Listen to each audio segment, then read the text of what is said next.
राजाओं का राजा, प्रभुओं का प्रभु यीशु मसीह आएगा, अपने चुने हुए विश्वासियों को अपने साथ ले जाएगा। उसके बाद भयंकर भूकंप आएगा और आने वाली दूसरी विपत्ति का दौर आरंभ हो जाएगा। यह कोई प्रमाण नहीं, सिर्फ और सिर्फ बाइबल की भविष्यवाणियों की गणनाओं पर आधारित अध्ययन है। दोस्तों, बचे हुए थोड़े से विश्वासियों को उठाए जाते ही हाहाकार मचेगा और मसीह को सताने वाले कई विरोधी मर मिटेंगे। ऐसा वचन में लिखा है।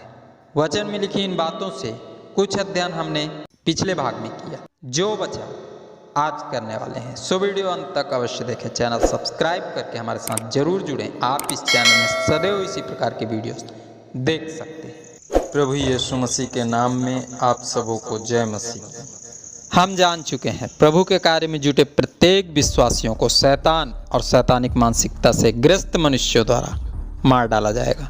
उनके परिवार वालों को इतना जलील किया जाएगा कि उनकी लाश तक को छूने नहीं दिया जाएगा। लूका रचित सुसमाचार उसके 17 अध्याय के 37 पद में लिखे वचन के अनुसार अंधकार इस कदर फैलेगा कि सत्य और असत्य के बीच का भेद समझ नहीं आएगा। प्रभु यीशु मसीह पर विश्वास करने वाले प्रत्येक विश्वासी को भयंकर यातनाओं का शिकार बनना पड़ेगा। यातनाओं भरे इस दौर में कई कलीसियाएं तो मुर्दों के समान निष्क्रिय हो जाएंगी और मसीहियों को सताने वाले विरोधी और शैतानिक मानसिकता से ग्रस्त मनुष्य ये समझ बैठेंगे कि हमने मसीह प्रचारक और मसीहियों का अंत कर दिया है। तब मूसा और एलियाह के दिनों के समान पुनः परमेश्वर की सामर्थ्य स्पष्ट नजर आएगी। विश्वास करने वाले प्रत्येक विश्वासी पुनः जागृत होकर प्रभु की महिमा करेंगे। हालेलुया होसन्ना के नारे लगाएंगे। प्रत्येक मनुष्यों के देखते देखते बादल में उठा लिए जाएंगे। दोस्तों, आने वाली दूसरी विपत्ति का कारण वह झूठा भविष्यद्वक्ता होगा जिसे पवित्र आत्मा ने प्रकाशित वाक्य की पुस्तक उसके 16 अध्याय के 13 पद में अशुद्ध आत्मा का नाम दिया है। आपको स्मरण होगा, पहली विपत्ति को लेकर वह स्वयं आएगा जिसे पवित्र आत्मा झूठ का पिता अर्थात शैतान का नाम दे चुका है। इस विपत्ति के आते ही आने वाली टिड्डियों का दल हाहाकार मचाएगा। इस विपत्ति से ग्रस्त मनुष्य मरना भी चाहें तो मर नहीं पाएंगे। क्यों नहीं मर पाएंगे? पवित्र आत्मा हमें बता चुका है। आप नहीं जानते तो लिंक डिस्क्रिप्शन में है, क्लिक करके वीडियो अवश्य देखें। पानी के लहू बनते ही मिस्र में पहली विपत्ति आई। इस पहली विपत्ति ने मनुष्य को तड़पाया, परेशान किया। मनुष्य हताहत हुए पर जीवित रहे। मिस्र में आई दूसरी विपत्ति का कारण मेढक थे, जिनके आते ही संपूर्ण मिस्र तबाह होने लगा। जीवन को ऊर्जा प्रदान करने वाले संसाधन समाप्त होने लगे। मिस्र का फिरौन इस विपत्ति से परेशान होकर प्रभु के चुने हुए दासों से माफ़ी मांगने लगा। आने वाली दूसरी विपत्ति उसी के द्वारा आएगी जो पवित्र आत्मा के कहे अनुसार मेढक के समान नजर आएगा। अर्थात आने वाली दूसरी विपत्ति का कारण वह मेढक होगा जो झूठ बोल बोलकर मनुष्य को भ्रमित करेगा और बचे हुए थोड़े से गवाहों को मार डालेगा। इस अशुद्ध आत्मा के कार्य का प्रारंभ होते ही, जिसे बाइबल झूठा भविष्यद्वक्ता कहता है, विश्वासी सताए जाएंगे, तड़पाए जाएंगे और मार डाले जाएंगे। और तो और इसी झूठे भविष्यद्वक्ता के द्वारा उनके परिवार का भी अपमान किया जाएगा। तब दूसरा पुनरुत्थान होगा, हाहाकार मचेगा। अर्थात आने वाली दूसरी विपत्ति का कारण इस युग में भी वही मेढक होगा जो अशुद्ध है और सदैव टर टर करके मनुष्य के मन को मोहित करने के प्रयास में जुटा रहता है। वीडियो अपने मित्र और रिश्तेदारों में शेयर जरूर करें ताकि वे भी प्रभु के पुनरुत्थान को समझ सकें। प्रकाशित वाक्य की पुस्तक उसके 11 अध्याय के 13 पद में लिखे वचन के अनुसार आने वाले बड़े भूकंप के आते ही भयंकर पाप से भरे उस नगर का जो आत्मिक रूप से सादोम और मिस्र की कैटेगरी को प्राप्त कर चुका है, भयंकर हाहाकार मचेगा और नगर का एक बड़ा भाग समाप्त हो जाएगा।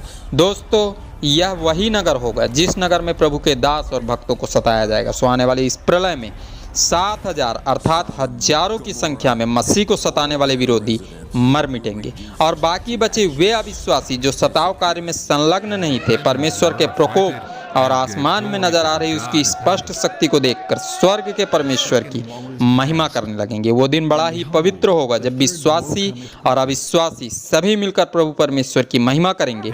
उन दिनों का स्मरण ही प्रत्येक विश्वास करने वाले विश्वासी का हृदय प्रसन्न कर देता है। आपकी इस विषय में क्या राय है? कमेंट में अवश्य लिखें। मसीह को मानने वाले सच्चे विश्वासी जय मसीह लिखना ना भूलें। तो आइए प्रार्थना के साथ आज के अध्ययन में आगे बढ़ें। आइए प्रार्थना करें। धन्यवाद सर्वशक्तिमान पिता परमेश्वर, जब आज की इस पवित्र दिन में हम आने वाली दूसरी विपत्ति को समझना चाहते हैं तो प्रभु हम सबों की मन मस्तिष्क को खोल कि प्रभु इस अध्ययन को समझकर हम अपने जीवन को तैयार कर सके। तेरा धन्यवाद, तूने प्रार्थना सुना, यीशु के नाम से मांगते, आमीन। प्रकाशित वाक्य 11 अध्याय 14 पद। दूसरी विपत्ति बीत चुकी, देखो तीसरी विपत्ति शीघ्र आने वाली है। यूहन्ना जी द्वारा लिखे गए दर्शन की इस पद से स्पष्ट पता चलता है कि घटने वाली यह घटना आने वाली दूसरी विपत्ति है, जिसके घटते ही बहुत कुछ बदलेगा, पर उसी तरह जिस तरह वचन में लिखा हुआ है। सो यूहन्ना जी द्वारा पवित्र आत्मा बता रहा है, इतना सब होने के बाद तीसरी विपत्ति शीघ्र आएगी। आने वाली यह विपत्ति कब और कैसे आएगी, हमारे साथ जुड़े रहें, पवित्र आत्मा बताता जाएगा। सो नीचे दिख रहे सब्सक्राइब के लाल बटन को दबाकर हमारे साथ जरूर जुड़ें, घंटी बजाकर ऑल पर क्लिक अवश्य करें ताकि प्रत्येक वीडियो का नोटिफिकेशन आप तक पहुंचता रहे। निर्गमन की पुस्तक उसके 8 अध्याय के 14 से 15 पद में लिखे वचन के अनुसार दूसरी विपत्ति के बीतते ही समस्त देश दुर्गंध से भर गया, परंतु आराम मिलते ही उस देश के फिरौन का मन पुनः कठोर हो गया और उसने पुनः प्रभु के दासों की बातों को सुनना बंद कर दिया। आने वाली तीसरी विपत्ति का कारण भी यही होगा। वे सभी लोग जो प्रभु और उसकी सामर्थ्य को देखकर प्रभु की महिमा करने लगेंगे, उसकी प्रशंसा में अपना समय गुजारने लगेंगे। आने वाली दूसरी विपत्ति से आराम मिलते ही पुनः इन लोगों का मन कठोर हो जाएगा और पुनः ये सभी लोग प्रभु और उसके दासों की बातों को सुनना बंद कर देंगे। प्रकाशित वाक्य की पुस्तक की इस प्रकाशन में पवित्र आत्मा ने आने वाली दूसरी विपत्ति से बचने का उपाय बताया। आने वाली इस विपत्ति से बचने का उपाय बढ़ते हुए अंधकार में प्रभु की ज्योति के पीछे चलना है, अर्थात परमेश्वर के वचन में लिखे आज्ञाओं के अनुरूप जीवन जीने का प्रयास करना है। लगातार फैल रहे भ्रमजाल से बचना है। वचन के विपरीत शिक्षा देने वाले झूठे शिक्षकों से स्वयं और अपने परिवार को बचाना है। प्रभु की सामर्थ्य से भरे परमेश्वर के सच्चे दासों द्वारा दी जाने वाली शिक्षाओं पर मन लगाना है।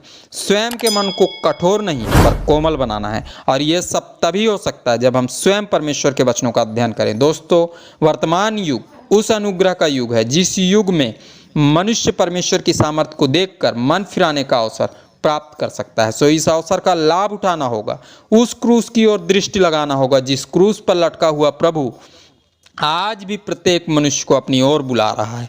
वो चाहता है हम उसके पवित्र बलिदान के महत्व को समझें, क्रूस पर लगातार बह रहे उसके लहू से स्वयं को शुद्ध करें और अपने पापों को धो डालें। जो मनुष्य उसकी पुकार इस युग में सुनेगा वो मनुष्य उस आत्मा का सहभागी बन सकता है जो अशुद्ध है और मेढक के समान टर टर करके प्रत्येक मनुष्य को मोहित करने के प्रयास में जुटा हुआ है। सो आज के अध्ययन से मिलने वाले शिक्षा के पद को जरूर याद रखें जो तीमुथियुस की दूसरी पत्री उसके 3 अध्याय के 12 पद में पाया जाता है। तो आइए हम इस पद को धर्मशास्त्र बाइबल से। दोस्तों, इस पद में लिखा है, जितने मसीह यीशु में भक्ति के साथ जीवन बिताना चाहते हैं वे सब सताए जाएंगे। वीडियो अच्छा लगा तो लाइक का बटन जरूर दबाएं। आप सबों ने इस अध्ययन को ध्यान से सुना, आप सबों का बहुत बहुत धन्यवाद। खुदावंद यीशु मसीह के नाम में आमीन।